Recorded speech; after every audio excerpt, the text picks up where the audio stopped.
नमस्कार, स्वागत है आप सभी का द बिहार टॉप में। मेरा नाम उदित तारन है। देखिए, नरेंद्र मोदी की सरकार बन चुकी है, कैबिनेट का गठन भी कर लिया गया और किस मंत्री को कौन सा पोर्टफोलियो मिलेगा इसकी भी जो सूची है वो कल देर शाम जारी कर दी गई। लेकिन इस बीच एक नई चर्चा अब शुरू हो गई है।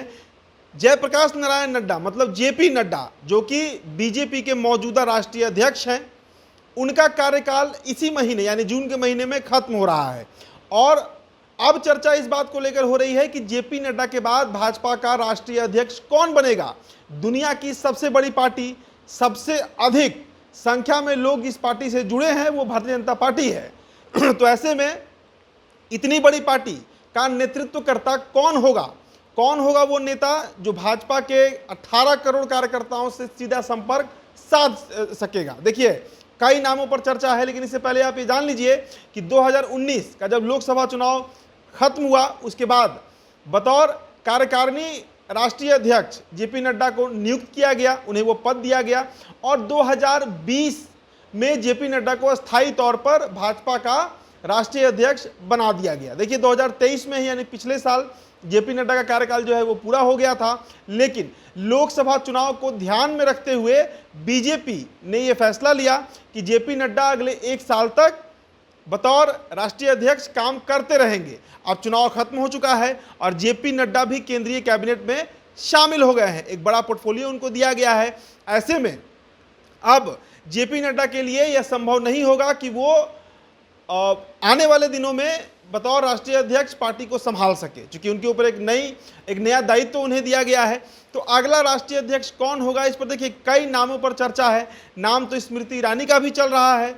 कई लोग ये कह रहे हैं कि ये हो सकता है क्योंकि स्मृति ईरानी को इस बार ना राज्यसभा भेजा गया और ना ही तो उन्हें कोई पोर्टफोलियो ही मिला है मिनिस्ट्री का, तो ऐसे में हो सकता है, लेकिन इसकी संभावना कम जताई जा रही है। हालांकि चर्चा है इनके नाम का। तो अब कौन कौन से वो नाम हो सकते हैं?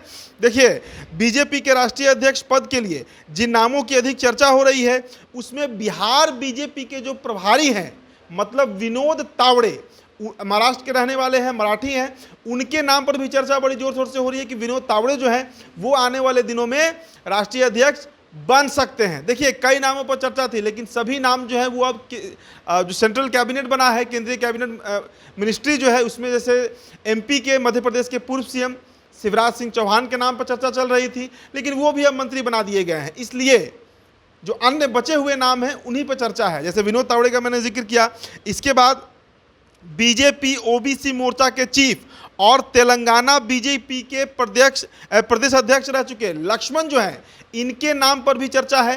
राष्ट्रीय स्वयंसेवक संघ के बेहद करीबी बताए जाते हैं, तो इनके नाम पर भी चर्चा है। इसके अलावा पश्चिम बंगाल, तेलंगाना और उड़ीसा के प्रभारी सुनील बंसल जो हैं, इनके नाम पर भी चर्चा है, जो 3 राज्यों के प्रभारी बताए गए हैं। साथ ही साथ आपको बताएं कि बीजेपी का राष्ट्रीय अध्यक्ष कौन होगा, इसमें एक बड़ी भूमिका जो है वो आरएसएस की शुरू से रही है। आरएसएस ही तय करते रहा है, चाहे वो अमित शाह हो, राजनाथ सिंह हो या फिर जेपी नड्डा। तो बंसल साहब के नाम पर भी जिक्र, उनके नाम का जो जिक्र है वो चल रहा है। इसके अलावा आरएसएस के प्रचारक और गुजरात के प्रभारी रह चुके ओम माथुर जो है, देखिए ये सबसे प्रमुख नाम है। जो खबरें निकल कर आई हैं, बीजेपी से उन्हें कॉल भी गया है। ओम माथुर जो कि गुजरात के प्रभारी रहे हैं और फुल टाइम प्रचारक हैं, तो इनके नाम पर सबसे अधिक चर्चा है कि ये भी रेस में शामिल है। और ना सिर्फ रेस में शामिल है, बल्कि ये हो सकता है कि बीजेपी का इस बार उत्तरदायित्व जो है वो ओम माथुर को मिल जाए। और इन सब के अलावा स्मृति ईरानी भी एक नाम है। जैसा मैंने बताया कि ना तो वो इस पर चुनाव जीती हैं, ना उन्हें राज्यसभा भेजा गया है, और ना ही जब राज्यसभा या लोकसभा में नहीं है तो मिनिस्टर कहाँ से बनती। तो ऐसी स्थिति में स्मृति ईरानी के नाम पर भी बीजेपी जो है उसमें चर्चा हो रही है, विचार विमर्श चल रहा है।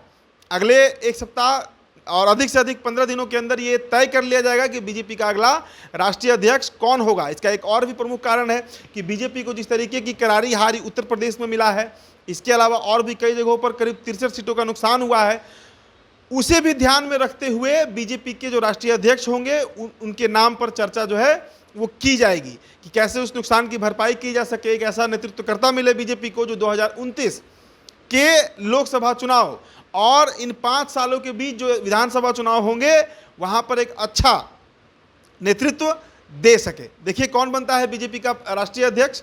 फिलहाल इस खबर में इतना ही। बहुत बहुत शुक्रिया।